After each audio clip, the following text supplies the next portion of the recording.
This video was created on the traditional territories of the Blackfoot Confederacy, Siksika, Kainai, Piikani, the Tsuut'ina, and the Yarhi Nakota Nations, the Métis Nation Region 3, and all people who make their homes in the Treaty 7 region of southern Alberta. There's a beautiful mule deer over there. Okay, so today as I was waking up, I was holding on to my stuffy here. My stuffy is a rabbit, as you can see, and in a future episode I will show you how to paint your stuffy. But today I thought it would be a good day to paint the local rabbit here, which is the white-tailed jackrabbit, otherwise known as a hare. So today let's paint a hare. Welcome back to Art with Raspo.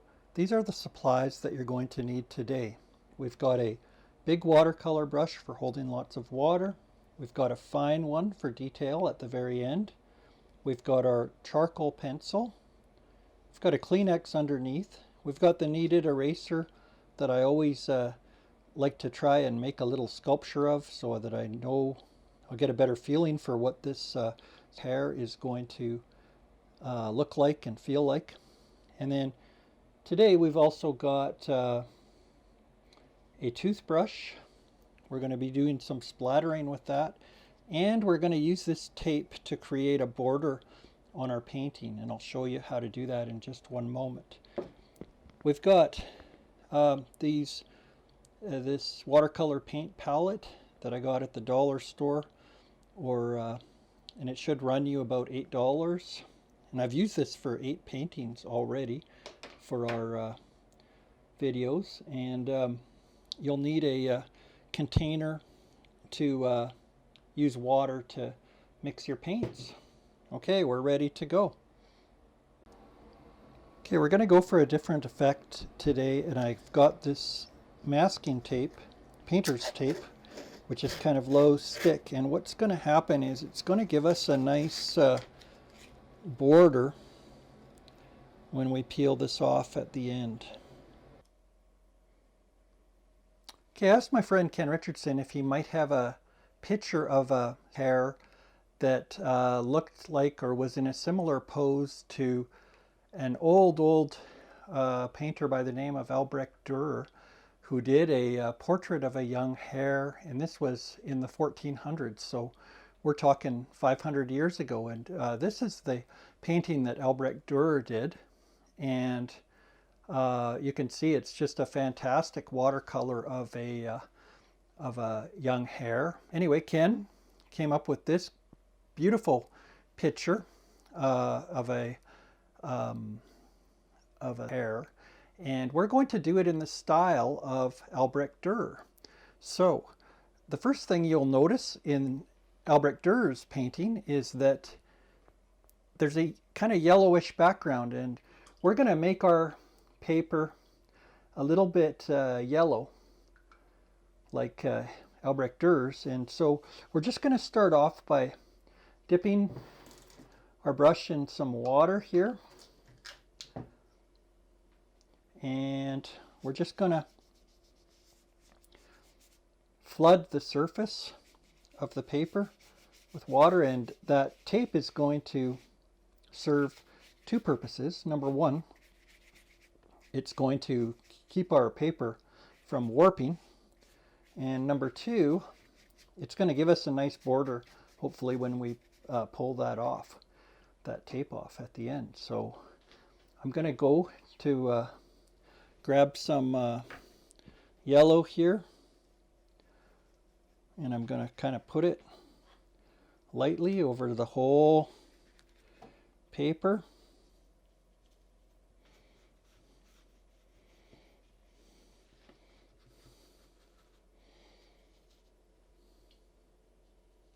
Even a little bit of orange.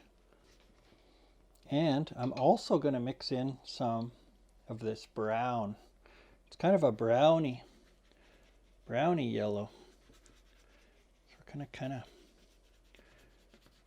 all over the place here. Yellowy brown.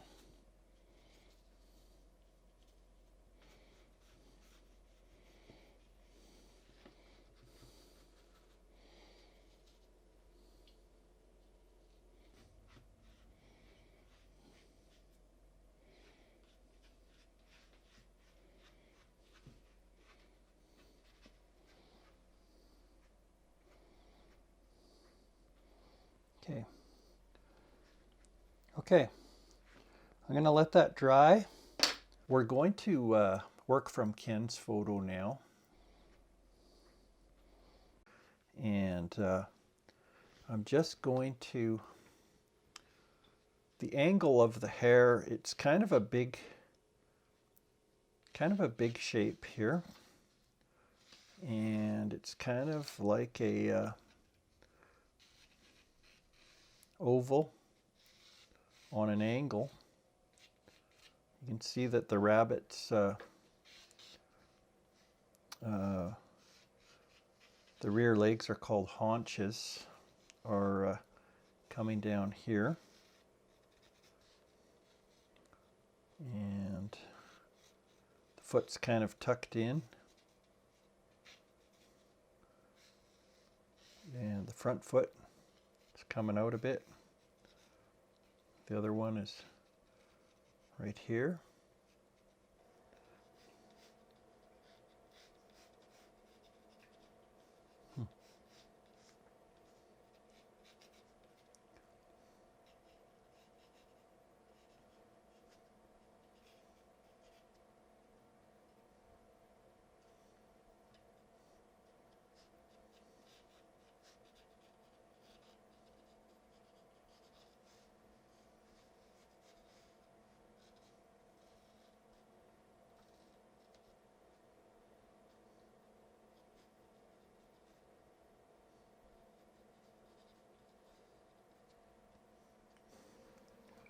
I see a lot of kind of gray-y blue.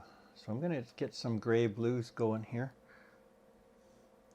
And I'm just going to start laying in wherever I see that kind of tone. Oops.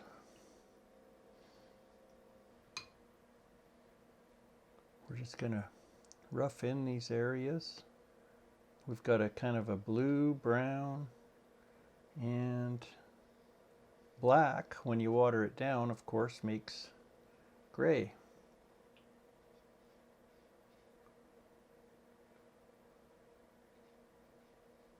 We're not going to worry about little splashes. If they get really out of control, you got a piece of Kleenex here close by, and you can blot it.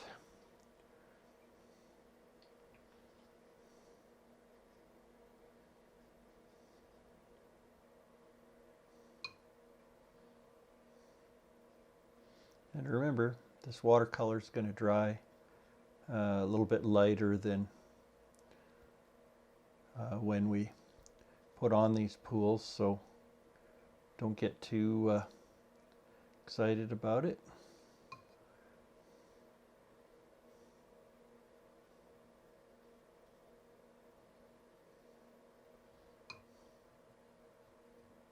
Okay, it's not completely dry, but I'm going to start adding a little bit of white to some edges. And again, I'm not going to worry too much about how they spread around at this point, because like if they really get out of control here, as you remember, I've got some Kleenex here, and I can just dip it into wherever the pool is of water that's collecting, and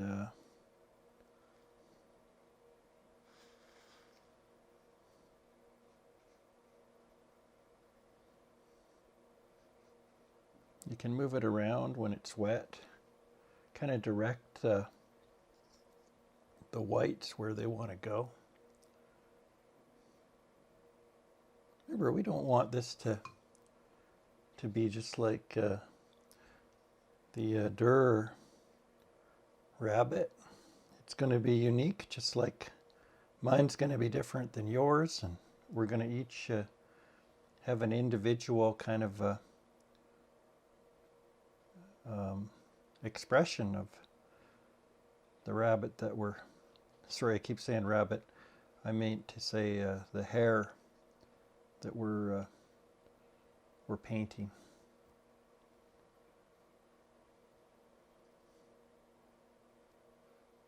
This one looks like the picture was taken maybe in the spring or the fall.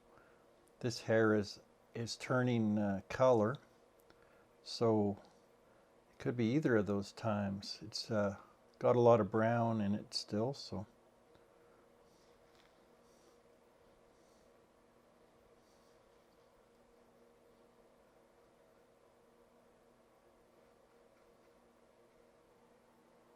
Okay, so I think I'm going to let this dry for a little bit. I think I'm going to go down to another coffee shop in Okotoks called Home Ground, and hopefully I'll be meeting with Allie Left Hand, and so let's go talk to Allie.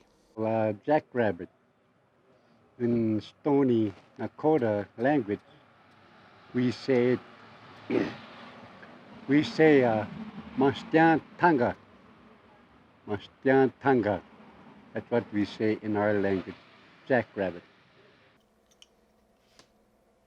Well, it's always so amazing to it's always so amazing to talk to Allie Left Hand and get his perspective. I'm just lifting some of the lines, the guidelines or construction lines that we did earlier on the Hare here, and I'm just going to go along with my charcoal pencil, and I'm going to start to shade, do some shading here wherever I see the darks kind of are.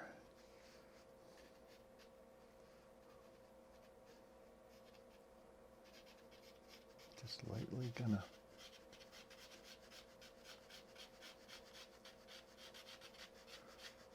form a texture. Again, I'm not going to try and do it exactly like the Durer rabbit, because I have a kind of way of working and that's unique to me, and I like to kind of do my shading from the right to the left, and I can see also that this picks up the texture of the paper, which kind of gives it a kind of grainy fur-like appearance when I do this.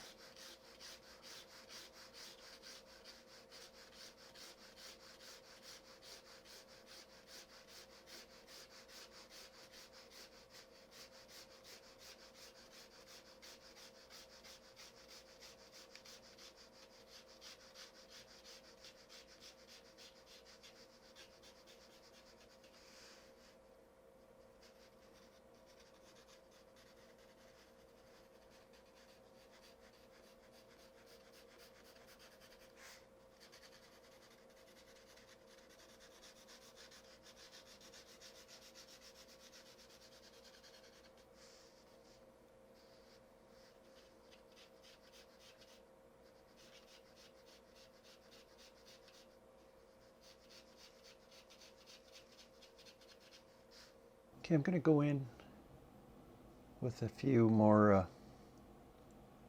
wherever I see kind of some darker browns here. As I said before, don't worry if you feel like you're going a bit too dark, because it will dry later.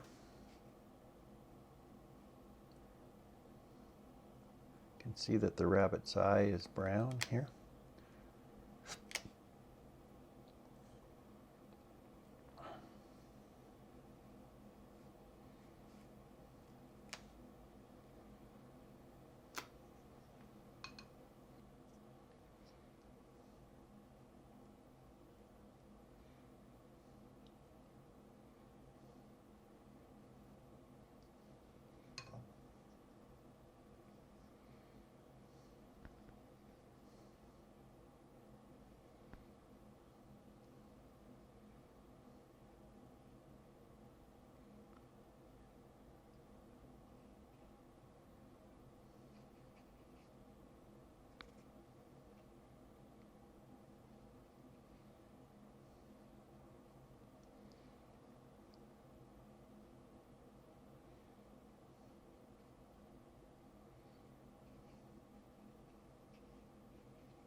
Okay, I'm going to show you a little bit different technique. What I've got is I've got a brush that I got in Chinatown in Calgary here, and it's got, the hairs are kind of coarse and you can separate them, and they're great for doing fur. So I'm going to mix in a little bit of white with some yellow here, and I'm going to do something that's called a dry brush technique. And dry brush is your paint is kind of dry, and you can see that I'm making fur by just gently brushing this way and that way to get a kind of a texture of fur.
Okay, I think we're pretty close to completion here. Now, if you remember at the very beginning of the show here, I told you we were going to put some masking tape on the edges, and it's painter's tape, so it's not very sticky, and that's going to give you a nice border for presentation purposes when you're done. And the only problem with this is sometimes you get a little bit of seepage there underneath, but if that doesn't bother you, then that's okay. But you know, in the future when we're painting, I know it'll save you guys and your teachers some time and expense. Instead of matting your work, you can just tape it up like I did. Now, you could sign it along the bottom here and put the date and what this is, Hare, and your signature. Or what I'm going to do today is I'm going to do what Albrecht Dürer did, and that is, I'm going to put the date and then a monogram. So I'm just going to zoom in here.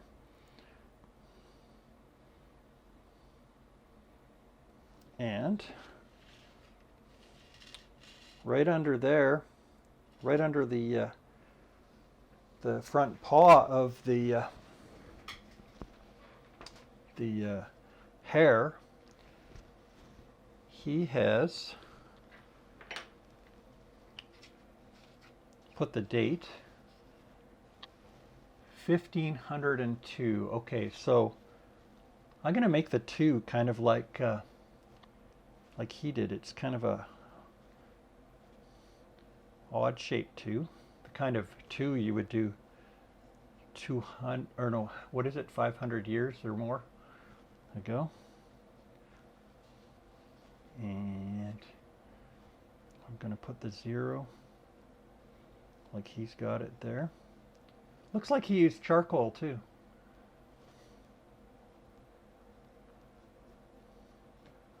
"2023, it's the year of the rabbit." The hare is a type of rabbit, but not exactly.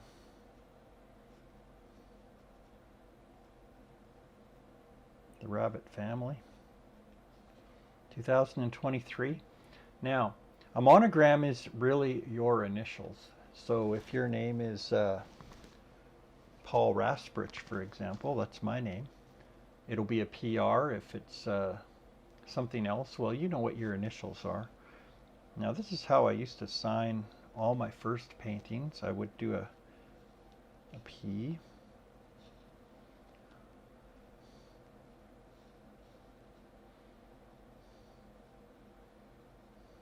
Put a little, this is called a serif on the end of a letter here. And I'm going to put like so. Now this could be a P or an R.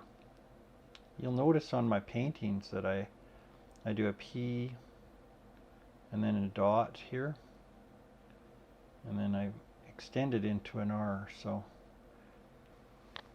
So that does it. I hope you had fun today, and thank you for spending your time with me. It's always fun to draw, and we'll see you again next week.